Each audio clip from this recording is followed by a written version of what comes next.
We have made it to the most wonderful time of year, draft season. The NFL regular season is come and gone. The playoffs are about to start today. But along with the playoffs comes NFL draft time for me. This is my first mock draft of the year, and since it's my first one, I'm uploading this on both the main channel, Octagonal Gaming, along with my second channel. For those who don't know, I do have a second channel where I talk about real sports, in particular, the NFL draft. I also have a podcast over there with a good friend of mine, so if that's something you might be interested in, the link is in the description. The rest of my NFL draft content throughout the year will be on the second channel, but I'm uploading this here on the main channel as well, just to get people excited for the second channel. So here within this mock draft, I'm doing one round today with no trades. Most of my mock drafts going forward will have trades, and once we get into the next couple of months, there's going to be more 2-rounders and 3-rounders, but since it's the first one, I wanted to keep things pretty simple. Now, I've done some digging over the last few years, looking at some recent, way too early mock drafts in January to try to find trends of where I went right and where I went wrong. Oftentimes, the players who we expect to go at the top of the draft this time of year do end up going at the top, but there's a lot of movement outside of that, really from like the 10th pick on. So because of that, I've decided to go against the grain with a lot of the regular names you might be seeing, and I've thrown a little bit of curveballs in there. I'm looking for certain trends, including which guys have played well down the stretch this year that aren't getting a ton of hype, which guys do I think are going to test better for the combine than people expect, and those guys might go higher than you think, while other names may not go as high as you think. I also want to keep in mind this is a predictive mock draft, not necessarily what I would do with all of these teams, but more so what I predict they will do come April. So we're not going to waste any time. Let's get this show on the road. So the first pick this year is pretty interesting because the Bears find themselves in an interesting scenario. Do you draft a quarterback or do you stick with Justin Fields? I think there's pros and cons for both. The argument to stick with Fields is that the Bears seem to have a good thing going for the first time in a while. Justin Fields has played pretty well. He's shown some improvements throughout his 3 seasons as the starter, and the team as a whole has gotten a lot better. I feel like the Bears are going in the right direction. Justin Fields seems to be the leader of that guy. The locker room clearly seems to be behind him. But on the other hand, when you have arguably a generational quarterback prospect at the top of the draft, how are you supposed to say no to that? And I don't think the Bears will say no, and they probably shouldn't say no. I think the Bears will stay here at number 1 and draft Caleb Williams, the quarterback out of USC. I think the other option would be to trade down, ideally not too far, to either pick 2 or 3, so you can get a Marvin Harrison Jr., or worst case, Malik Nabers. I don't think they're going to stay here at 1 and pick Marvin Harrison. I think picking a receiver at the number 1 spot just seems kind of foolish. I don't think that's reasonably in play. I would be a little bit surprised if the Bears don't pick Caleb Williams and stick with Justin Fields. I think it's possible, but I certainly don't think it's likely.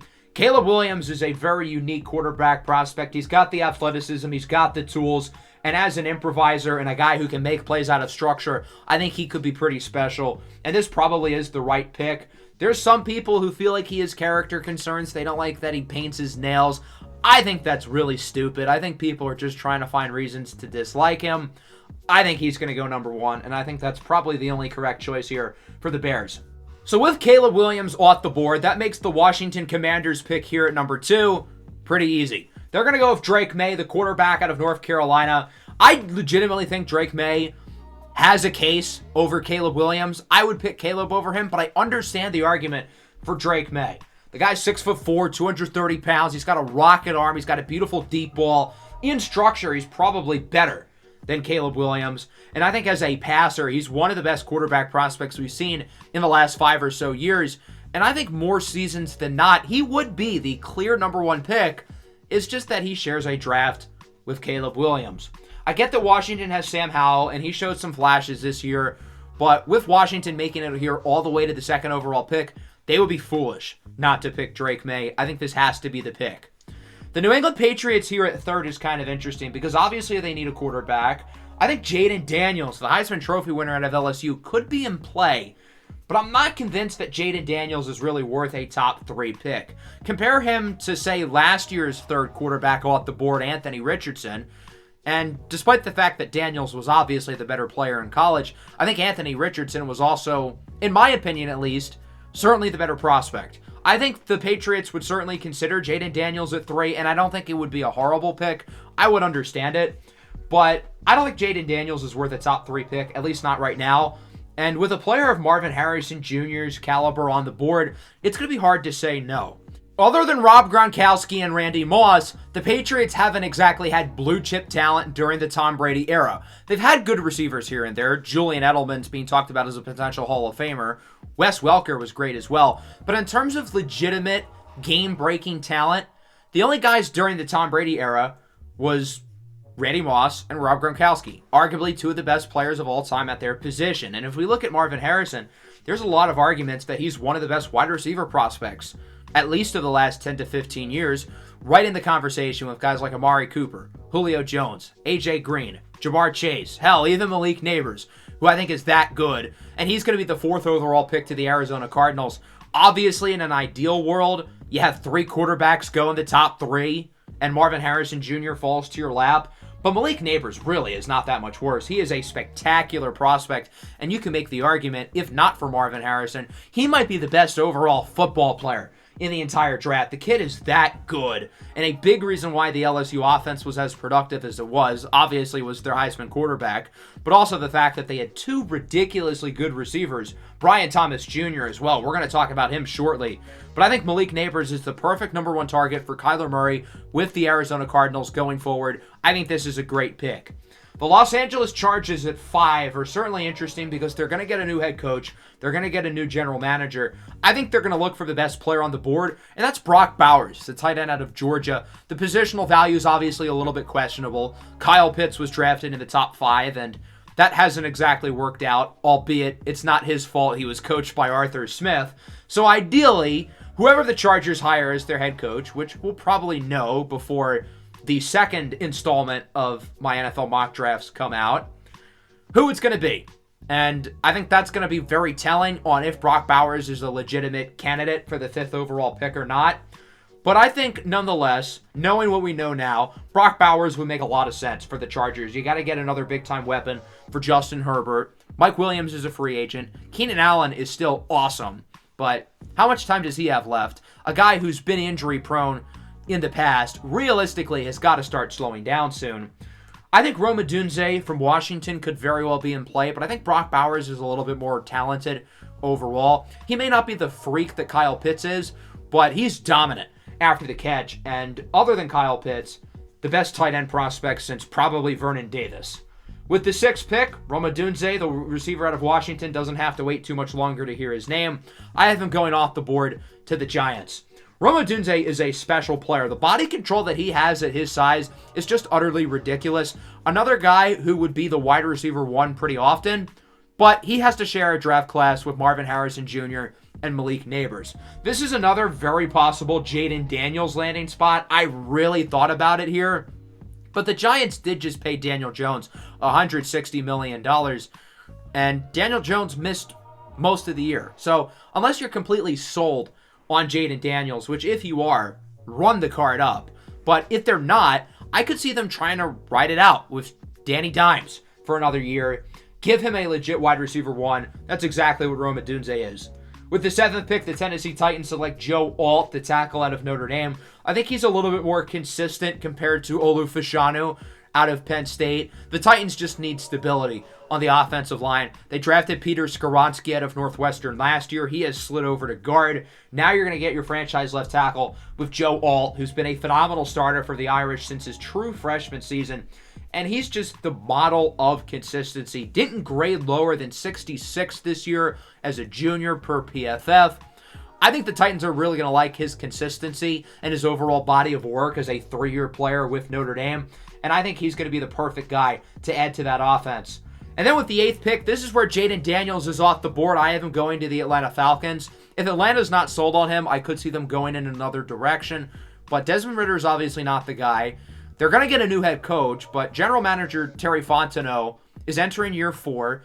He has not been fired like Arthur Smith, But if this next 2 to 3 year stretch doesn't work, then Fontenot's probably going to get the finger pointed at him before the head coach, especially if they do hire Bill Belichick, who is the betting favorite to land the job. So because of that, I think picking a guy here like Jayden Daniels makes a lot of sense. Unbelievable season this year at LSU. Dynamic as a runner, great as a thrower. I think this is a very strong pick for Atlanta. I think he's the clear third quarterback in this draft, at least in the eyes of NFL scouts. I think there are some real injury concerns with Michael Penix Jr., along with the fact that he's 24 years old. He wasn't all that good in the national championship. And I also don't think teams view Bo Nix and J.J. McCarthy at least this high in the top half of the first round.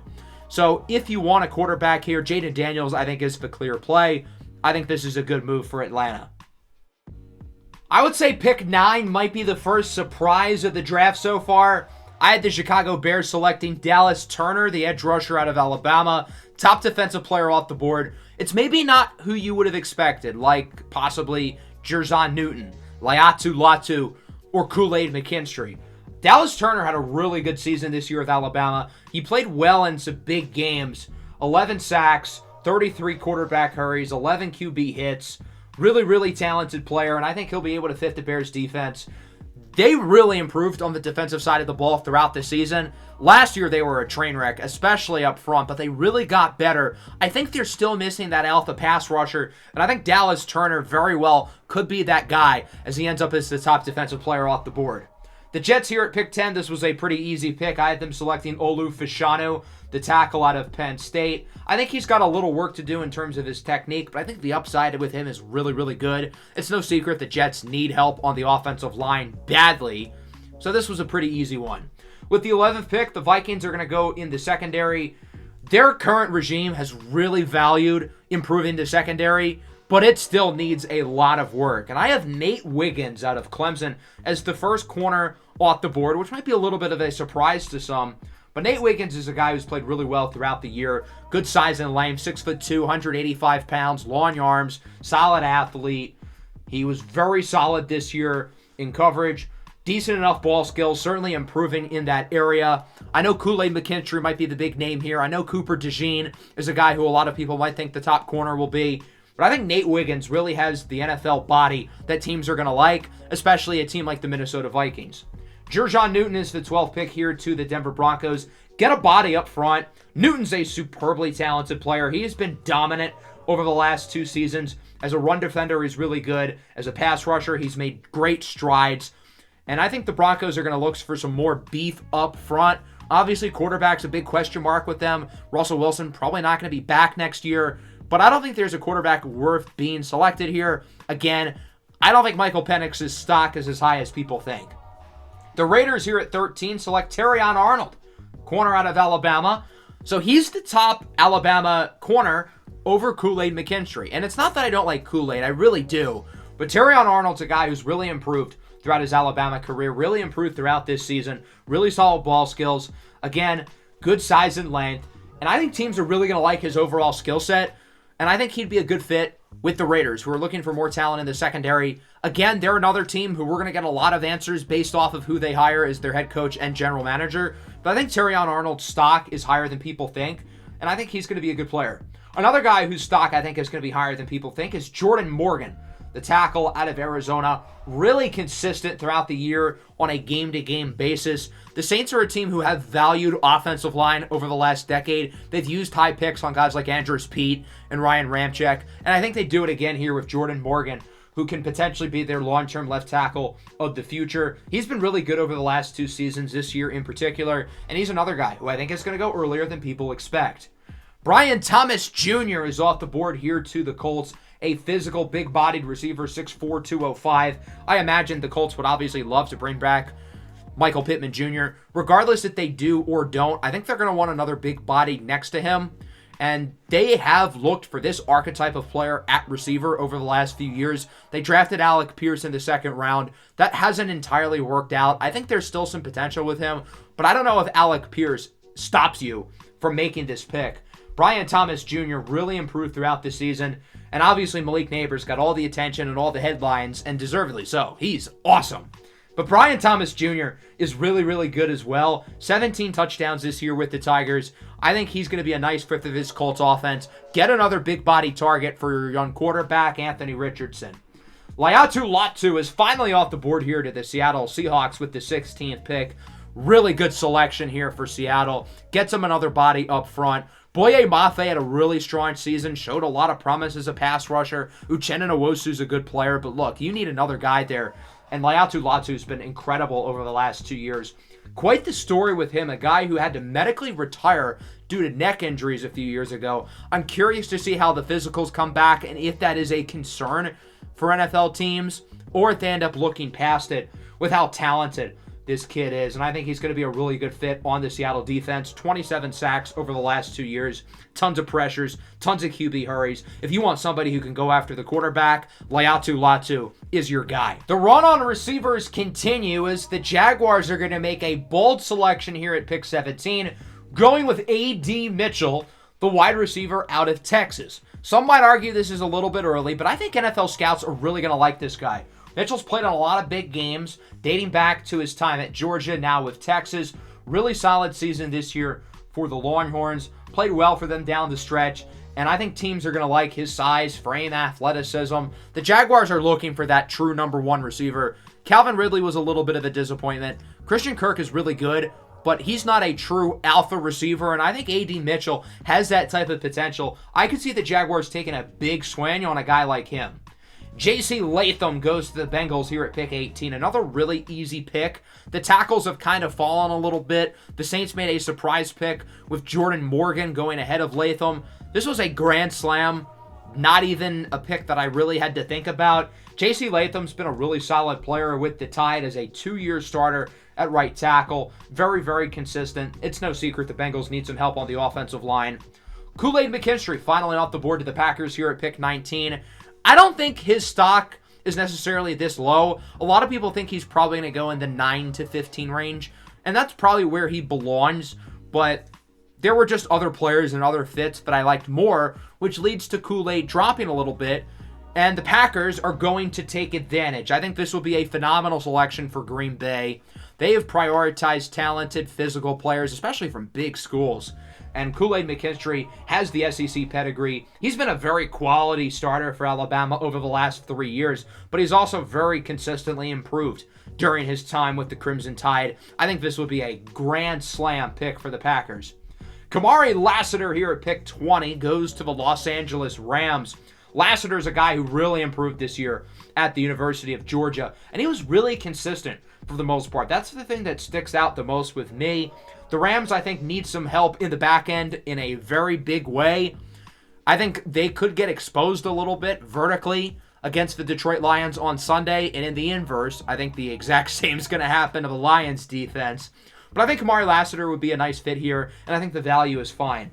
Edgerrin Cooper at 21 to the Steelers. This is the perfect example of a guy who is not being talked about really at all in the first round, but I think teams are going to like him, especially the Steelers, who really prioritized that linebacker position in their defense. This is the same team who used a top 10 pick on Devin Bush a few years ago, and while that didn't work out, they have shown that they're not afraid to draft lesser positions of value pretty early on. Edgerrin Cooper was one of the best defensive players in the SEC this year. Somebody who was really solid in coverage, really solid against the run, played pretty well as a pass rusher as well. I think he was one of the best defensive players in the entire country that nobody's really talking about, and I think he's going to go a lot earlier than expected. Jarrett Verse goes to the Miami Dolphins here at pick 22. Verse is an interesting one because he would have been a first-round pick last year, but he decided to return to school. And early this year, he really wasn't playing all that well, and it looked like a mistake for him to come back. But as the year progressed, he played a lot better. He had his 2 highest graded games of the year right at the end against Florida and then against Louisville in the ACC Championship. 20 sacks over the last 2 seasons with the Seminoles after transferring in from a smaller school. And I think he's rebuilt his stock enough to go back in the first round. Pass rush win rate at nearly 21%. Needs to improve as a run defender, but I think the Dolphins just need guys who can get after the quarterback. I mean, they're playing Melvin Ingram, for Christ's sakes, here down the stretch. The amount of injuries they've had up front has been a pretty big deal. Amarius Mims, a tackle out of Georgia, goes to the Eagles here at pick 23. Mims only played 7 games this year, and he hasn't played more than 380 snaps in a season. I think that could be a little bit of a concern, but the talent is certainly there, and when he's been on the field, he's been really good. He's not going to have to play right away, most likely, assuming Lane Johnson is back next year, which I predict he probably will. The Eagles have a lot of old players on the offensive and defensive line who they're going to have to look to replace. They've invested heavily on the defensive line over the last couple of years, so I could see them going back to the offensive line here in the first round with Mims. Another Georgia player, the bazillionth Georgia first rounder in a row for the Eagles. Taliese Fuaga out of Oregon State goes to the Texans. Somebody who's got good guard tackle flexibility. He's been really good over the last 2 seasons, especially in the run game. The guy's an absolute mauler, and the Texans are going to get another very solid piece up front on the offensive line. Now on to the final picks of the first round. We'll start with the Tampa Bay Buccaneers. I think corner is going to be a position they potentially look at.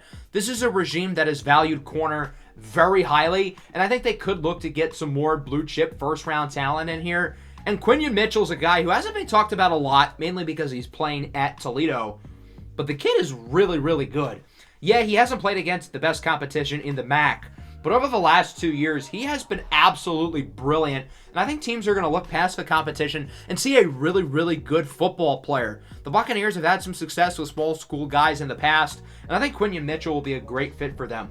Chris Braswell, the edge rusher out of Alabama, goes to the Arizona Cardinals. They drafted receiver earlier with Malik Nabers. I know they want to focus on that defense because it was pretty rough. They've got a defensive-minded head coach with Jonathan Gannon, and the reason why he was successful in Philadelphia is because he had so many good pass rushers. Chris Braswell can get to the quarterback, a guy who really broke out onto the scene this year for Alabama. 13 sacks, 10 QB hits, 33 QB hurries. He's drastically improved this season as a senior with the Crimson Tide, and I think he'd be a nice fit in Arizona. Xavier Legette, the wide receiver out of South Carolina, goes to the Kansas City Chiefs. It's no secret the Chiefs need receiver bad. Rashee Rice showed some good things as a rookie, but I don't think he's a number 1. I thought about Troy Franklin here. As an Oregon fan, I would love to see Troy Franklin in Kansas City. That would be so much fun, and that's what I would do if I was the Chiefs. But I think Xavier Legette is more their type. A big physical receiver, 6'3", 230 pounds. Another guy who really broke out onto the scene this year. Wasn't really on NFL radars that much going into the season, but he had a very strong campaign for South Carolina. And I think the Chiefs are really going to like his mold and his archetype. And I think he's the guy that they're going to want to build around as their wide receiver 1. Jackson Powers Johnson, center out of Oregon, goes to the Dallas Cowboys here at 28. Jackson Powers Johnson's been one of the best interior offensive linemen in the country, especially at center. The Cowboys have Tyler Biadasz there, who's on the last year of his contract. Dallas has so many guys they got to pay. I think Biadasz could be a guy who is ultimately let go of, and I think they're going to look to replace him. They are not afraid to draft interior offensive linemen in the first round, and they've done it historically. Travis Frederick at center back in 2012, Hall of Fame talent. Zach Martin in 2014, one of the greatest offensive guards to ever play the game. So I don't think the center position is going to scare the Cowboys off here in the first round. And instead of Bo Nix or Troy Franklin as the top Oregon player off the board, it's Jackson Powers Johnson. The Lions here at 29 get Chris Jenkins, defensive lineman out of Michigan.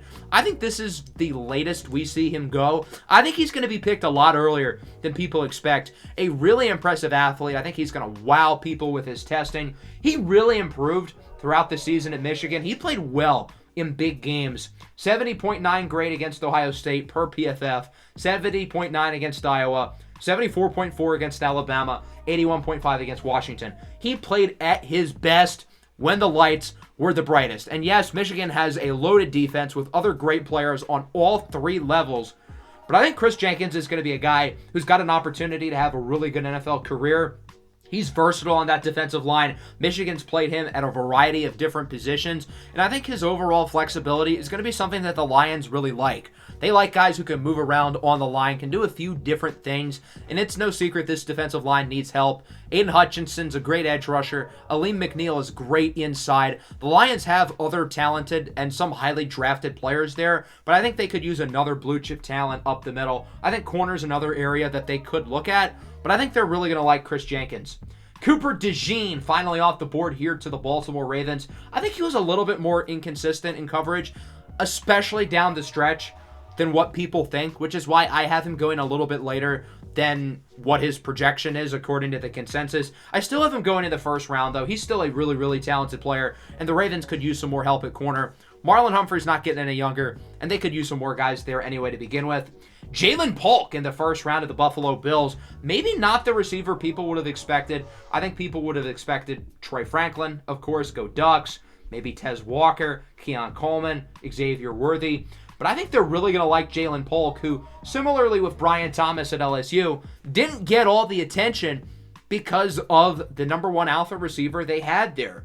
But I think Jalen Polk was really, really good this year, and I think he's going to fit the Bills' mold for what they like. Somebody who can play inside and out, strong route runner, strong hands, really consistent throughout the year. I think they're really going to like him. Ennis Rakestraw Jr., the corner out of Missouri, is the final pick here in the first round of the San Francisco 49ers. Travarius Ward had a legit all-pro season, but I think they could use another guy across from him. They've got my guy Diamador Lenore, another Duck. But I think the one area of weakness that the Niners could look to address is more consistency in the back end defensively. The corners have really flown off the board, and there weren't a ton to pick from. I think Ennis Rakestraw would be the guy who makes the most sense here for the Niners. Get somebody who hopefully can start alongside Travarius Ward over the next couple of years. So that's going to wrap up the episode. Let me know what you thought down below. Again, if you're watching this on the main channel, make sure to subscribe to the second channel. The link is in the description. And if you're watching on the second channel, you should probably subscribe to the main channel as well if you haven't already. Plenty of draft content coming on the second channel over the coming weeks and months. I'm so excited that we get to talk NFL draft again, and I'm really excited to continue to familiarize myself with a lot of these players. Make sure to leave a like and subscribe to the channel if you are new. Peace out.